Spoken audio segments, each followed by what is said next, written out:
સુધાકર લેવા હોય, કોઈને આંટીએ લઈ લેવું. આ તો કલાકારો બાપા, મને હમણાં એક વિચાર આવ્યો કે બધા કે ને કલાકારો કલાકારો, હકીકતમાં આપણે કોઈ સાહિત્યકાર હોય, કોઈ સંતવાણી હોય, કોઈ ભજનીક હોય, કલાકારો નથી. કલાકારો કોકના ભેળા રહીને ગાળિયા કરી નીકળી જાય એને કલાકાર કહેવાય.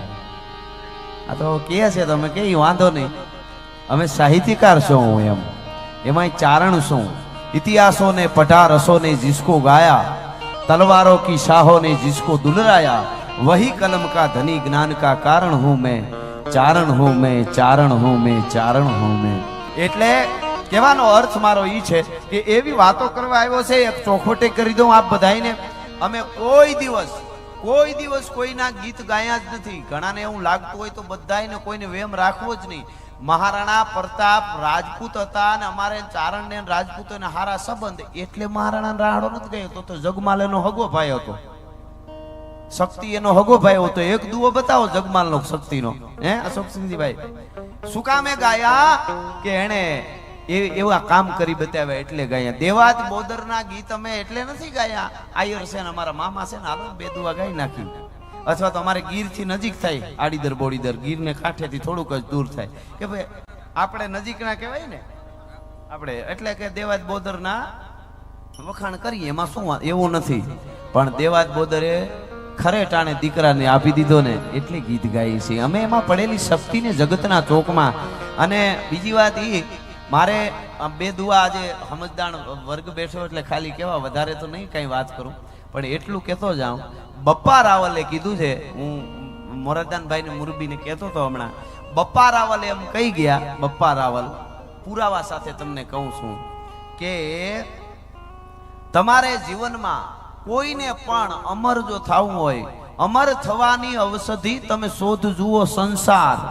જેના ખંભા ઉપર હિન્દુસ્તાનની ભારત, અખંડ ભારતની ધરોહર આંચકા લીએ, ઈ બપ્પા રાવલ, એની વાત કરું છું.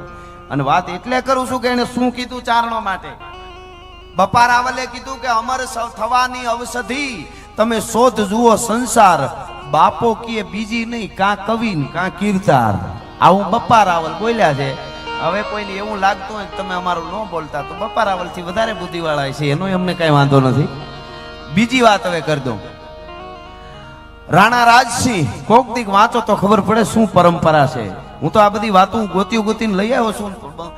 એક પણ રાજપૂત નો એમાં વાતો કરી છે, પુરાવા તમને આપી શકું. અને કોઈને એવું લાગતું હોય તો ઓછામાં ઓછા જાહેરમાં કોઈ બીજાને એવું લાગશે, પણ અમારા મિત્રો વધે હોય ગાય છે, ઓછામાં ઓછા પૈસા લીધા હોય તેના લીધા છે, એ કહી દઉં અહીંથી. હા, એ તો આપણી પાસે કોઈ બધું બધા છે, આપણી પાસે બધા હિસાબો હોય, કહેવાનો અર્થ. પણ હું શું કામે આ વાત કરી રહ્યો છું? રાણા રાજસિંહ કેવડો મોટો ઇતિહાસ. રાણા રાજસિંહે આજ પણ કોઈને જોવું હોય તો રાણા રાજસિંહે રાજસમંદ, ઉદયપુરના રાજસમંદના કાંઠે એક શિલામાં છપાઈ કોતર્યું છે, એ હજી છે. એને કીધું છે. પછી રાણા રાજસિંહે કીધું, કહા રામ કહા લખન નામ તો કવણ સ્વરૂપ સેવતા, ધ્યાન મન કવણ ધરનતા જગ. હવે સાંભળજો રાણા રાજસિંહ હું કે, જગ અમર નામ ચાહો જી કે સુનો સજીવન અખરા, રાજસિંહ કહે જગ રાણરો તમે પૂજો પાવ કવેસરા. કવિના પગ પૂંજો. હવે રાણા રાજસિંહ કરતા વધારે કોઈ બુદ્ધિવાળા હોય તો અમારે કાંઈ વાંધો નથી.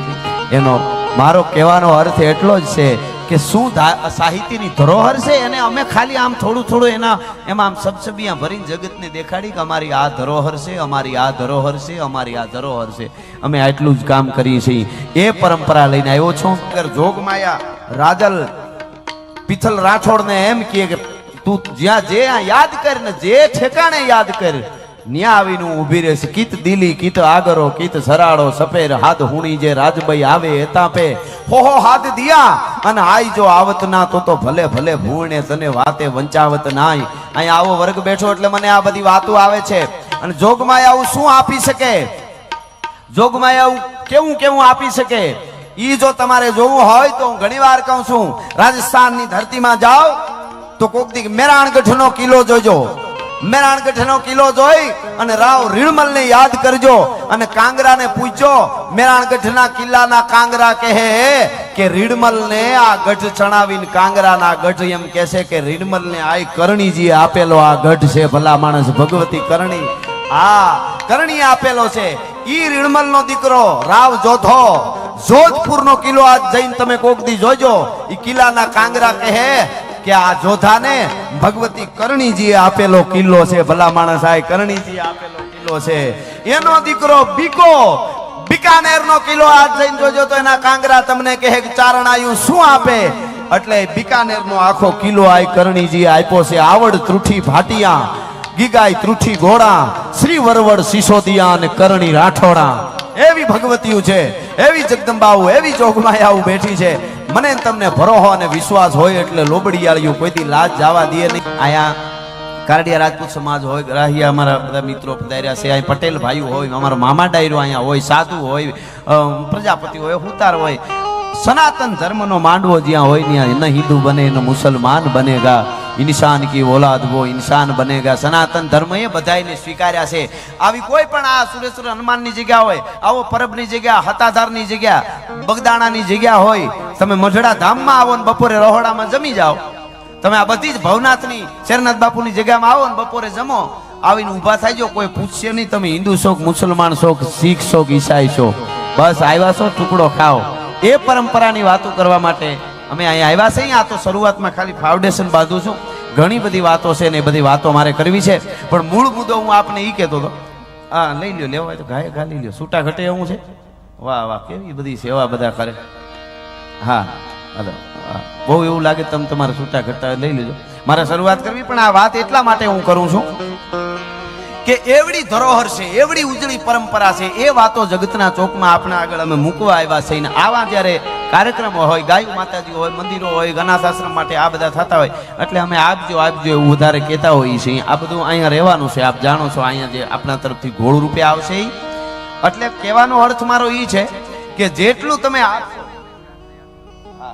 જેટલું તમે આપશો એ બધું અહીંયા રહેવાનું છે. બીજી વાત હું શરૂઆત હું એ વાતથી કરતો હતો કે આપણો એક સમય હતો કે આપણા દાદા દાદી હોય ને ગલઢાના હોય ને એ હાંજ પડે આરતીની ઝાલર ને નગારા વાગે ને એટલે ખંભે છોકરાને કોઈ કાકમાં કોઈ આંગળીને લઈને જાય ચોરે ને એ ઠાકરની આરતી કરે, ટોપરું હાકરની શેષ લે અને પાછા વયા આવે. હવે એ જમાનો છે ને રહ્યો નથી. હવે આપણને સમય એ નથી કે કાયમ હાંજ હવાર આરતીમાં પૂગી. પણ તમારા આજુબાજુમાં આવો પ્રોગ્રામ હોય, ગાયું માતાજીઓ માટે હોય, હનુમાનજીના સાનિધ્યમાં હોય, સાધુ સંતોના માટે હોય, ટુકડા માટે હોય, આવા ઠેકાણે આપણે જેટલું આપ્યું એમાંથી થોડું ઘણું આપી દઈએ.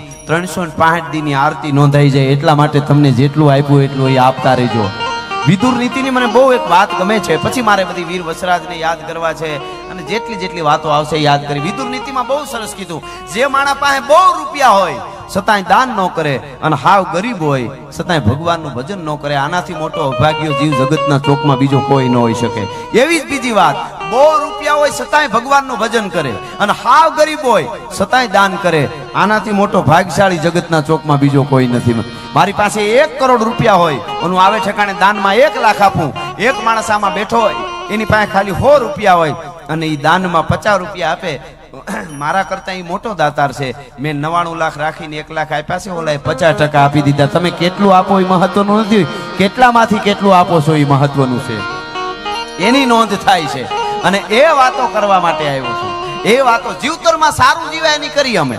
જે નથી જીવાય એની વાતો અમે અહીંથી કરતા નથી.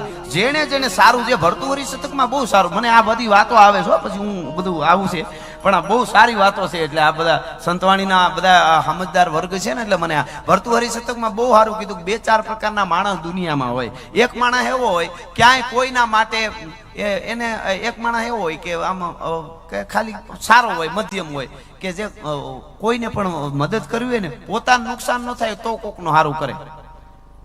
એ પ્રકારનો એક માણસ હોય, પોતાને નુકસાન ન થાય તો સારું કરે. એક માણસ મહાન હોય, મહાન માણસ હોય, પોતે ગહાઈને કોકનું સારું કરે. એક કોકનું ગહાઈને સારું કરે એ મહાન માણસ. બીજો મધ્યમ હોય, પોતાને નુકસાન ન થાય તો બીજાનું સારું કરે. ત્રીજા પ્રકારનો કીધો છે ને એ નીચ કીધો છે.